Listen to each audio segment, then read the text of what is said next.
Ce matin, j'aimerais nous partager sur la pensée de être réveillé par le Seigneur. Nous voyons dans la Bible deux hommes, Zorobabel et Shealtiel. Le Seigneur a réveillé leur esprit. Beaucoup d'entre nous, lorsqu'on parle de réveil, on voit juste le fait de sortir du péché, le fait de ne plus pratiquer le péché, de ne plus pratiquer les œuvres mortes. Il y a aussi un type de réveil, le réveil d'aller de progrès en progrès, de gloire en gloire pour le Seigneur. Le réveil de sortir de la lourdeur, de sortir de la paresse. Le réveil d'avoir la pensée du Seigneur. Et beaucoup d'entre nous ont perdu la pensée du Seigneur. On a maintenant la pensée du monde, la pensée des enfants, du mariage, du travail. Toutes ces choses ne sont pas mauvaises, mais nous avons négligé le Yeshua. Nous avons oublié la pensée du Seigneur. C'est pourquoi nous avons besoin de nous réveiller. Réveiller ici, c'est pas forcément par rapport au péché. C'est être en feu, embrasé pour le Seigneur. Et nous voyons l'image des montagnes. Vous voyez, la montagne, il y a la pique et on redescend. Et ceux qui sont au creux de la montagne, mais ils sont endormis. Or, ceux qui sont au niveau de la montagne, au sommet de la montagne, ils sont plus ou moins réveillés, être embrasés. C'est pourquoi nous avons besoin d'être embrasés. Mais aujourd'hui, nous voyons lorsque nous interpellons les uns les autres à être réveillés, beaucoup se braquent, beaucoup boudent parce qu'ils estiment que non, qu'ils pensent qu'ils sont meilleurs, etc.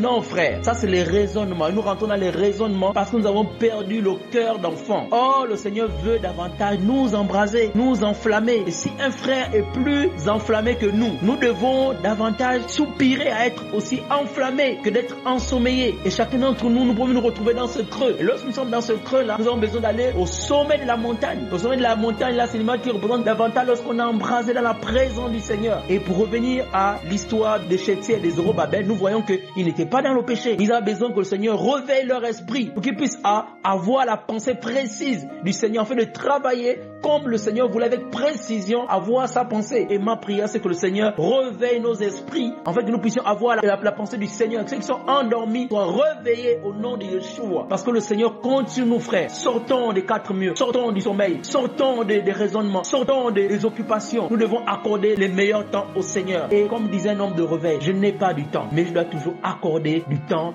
au Seigneur, parce qu'il en va de notre marche, voire de notre salut. Soyons bénis. Amen.